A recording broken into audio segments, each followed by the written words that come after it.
Effective schools کے بارے میں جتنا ہم پڑھتے ہیں تو عموماً ہمیں اس کے انوائرمنٹ کے اوپر ایک ایسا انوائرمنٹ کریٹ کرنے کے اوپر بہت فوکس نظر آتا ہے جو کہ فرینڈلی ہو، کولیجیل ہو، وہاں پہ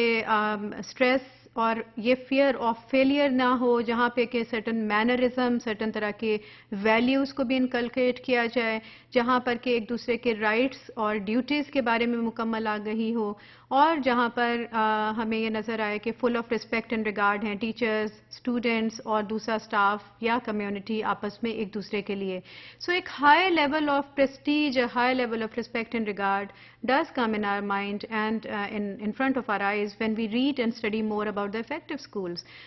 Now again, I would just like to link it with our own culture and religion. کہ آپ یہ دیکھیے کہ یہ ساری ریسرچ 19ویں 20ویں یا 21ویں صدی میں اگر ہو رہی ہے، 20ویں صدی کے آخری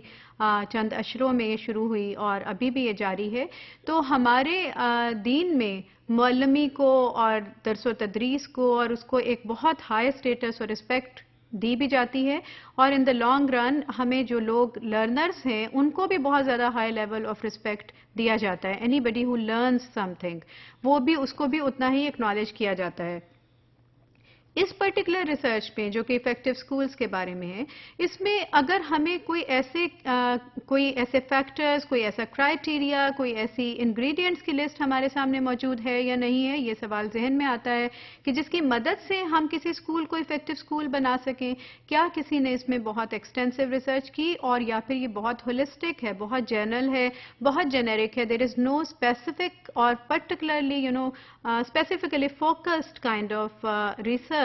یا guide line available in this domain. یہ کوشچن آتا ہے کہ ہے یا نہیں. اگر نہیں ہے تو it will remain, the danger and risk is that it will be all too qualitative that quality itself اس کو ڈیفائن کرنا، اس کو میئر کرنا is questionable, because quality for me is different, it can be different for you,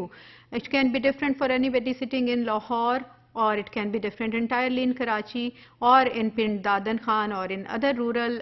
areas. It can be very different from city to city and from country to country and from individual to individual. So اگر ہم certain طرح کی ایک standardization کی بات کریں جو کہ اسکولوں کا رول ہے کہ جب آپ ایک وائڈر اسکیل پہ کمیونٹی میں ایک سروس پرووائڈ کر رہے ہیں تو ہماری یہ کمٹمنٹ ہے، اور یہی ہمارے لیے ایک چیلنج بھی ہے کہ ہم نے ہر بچے کو ایجوکیشن دینی ہے، اور اس کے لیے اس کو ہمیں ایک سرٹن بینچ مارک پر لے کر بھی آنا ہے، ایک سرٹن طرح کے، بیکاز ہر انڈیویجول کی ایبلٹی سیٹ فرق ہے، ہر انڈیویجول کا کانٹیکسٹ فرق ہے، اس کی اپرچونٹیز فرق ہیں. تو اس سے کیا اس کے اندر لرننگ کی بھی کیپیسٹی فرق ہوگی یا نہیں ہوگی؟ اور اگر ہوتی ہے تو پھر ایک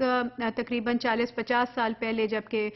کنسٹرکٹیوزم، کو کنسٹرکٹیوزم ان ایریاز پہ کام ہونا لگا اور اس میں کمیونٹی کا رول بہت پرومیننٹ نظر آنے لگا، تو ایک رسک یہ بھی نظر آنے لگا ریسرچ میں کہ اسکولوں کا کسی حد تک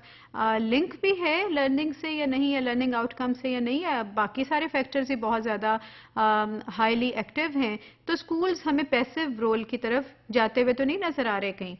اس ریسرچ کو دیکھنے کے لیے اور افیکٹو اسکولز کے پیرامیٹرز کو ڈیفائن کرنے کے لیے ایک بہت ایکسٹینسو ریسرچ ہوئی تقریباً نصف صدی پہلے،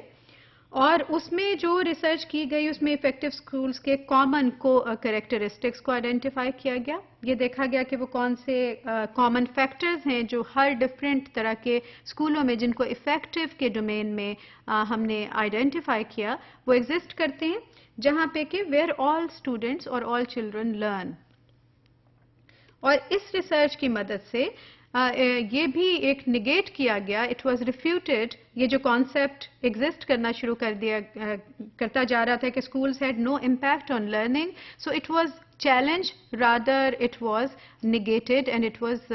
ڈس اپرووڈ کہ اسکولز کا امپیکٹ لرننگ پر ہمیشہ رہتا ہے، اور بلکہ لرننگ آؤٹ کمز اور افیکٹو ہونے میں اسکولز کا ڈائریکٹ عمل دخل ہے، کیونکہ یہ وہ ٹائم ہے، وہ پیریڈ ہے 6 سے 8 گھنٹے کا جو بچے پیور اسی فوکس کے ساتھ اس آرگنائزیشن میں موجود ہوتے ہیں. تو ان کو آپ کس طرح سے اس طرف لے جا سکتے ہیں جو ہمارا کامن گول ہے کسی بھی اور اسٹیک ہولڈر کے ساتھ، کہ ہم نے ایک اچھے سٹیزن کو اور ایک کامیاب سٹیزن کو سوسائٹی کو دینا ہے جو کہ فیوچر میں ہماری فیوچر جنریشنز کے لیے، نیشن کے لیے، ہمارے ملک کے لیے بہتر سے بہتر عمل دخل بھی اپنا رول ادا کر سکے، اور سرٹن چیزوں میں عمل دخل بھی اس کا امپورٹنٹ ہو. اس ریسرچ نے جو میجر کام کیا وہ سرٹن کو ریلیٹس کو آئیڈینٹیفائی کیا جو افیکٹو اسکولس کے ہوتے ہیں. اب کو ریلیٹس کو انڈرسٹینڈ کرنا ضروری ہے. کو ریلیٹس وہ فیکٹرز ہیں جو کہ ایک آپ کہیں کہ کاز اینڈ افیکٹ کو ایک چیز ہوتی ہے تو دوسری چیز ہو سکتی ہے, اس کو بہت کلیئرلی بتاتے ہیں, اور جس کی مدد سے the correlates of effective schools are means to achieving high and equitable levels of student learning. So correlates وہ certain parameters تھے, certain criteria کی لسٹ ہے. آپ سمجھیں کہ اگر وہ ہمارے ذہن میں ہو تو ہم پھر افیکٹو اسکولس کی کمپوزیشن کی طرف, اس کو بنانے کی طرف کام کر سکتے ہیں. اسکولوں میں سے یہ کلیئرلی ایکسپیکٹ کیا جاتا ہے کہ ایجوکیشن ہر بچے کا رائٹ ہے, اور ہر بچہ جو اسکول میں آتا ہے یا اس سوسائٹی میں ہے جنرلی اور پرٹیکولرلی اسپیسیفکلی جو اسکول میں آ جاتا ہے, تو اسکول کا یہ امپورٹنٹ, سب سے زیادہ امپورٹنٹ اس کا رسپانسبلٹی یہ ہے کہ وہ اس بچے کو, چاہے وہ کسی بھی بیک گراؤنڈ سے آ رہا ہے, چاہے وہ کسی بھی کلاس کو بلانگ کرتا ہے, چاہے وہ کسی بھی طرح کا ہے, کسی بھی حصے سے ہے, اس کو وہ ایکول اپرچونٹیز کے تحت لرننگ کا موقع فراہم کرے. اس کے پاس نالج, کانسیپٹس اینڈ اسکلس ہوں so that they can be successful at the next level اور نیکسٹ ایئر اور in their next phase of life.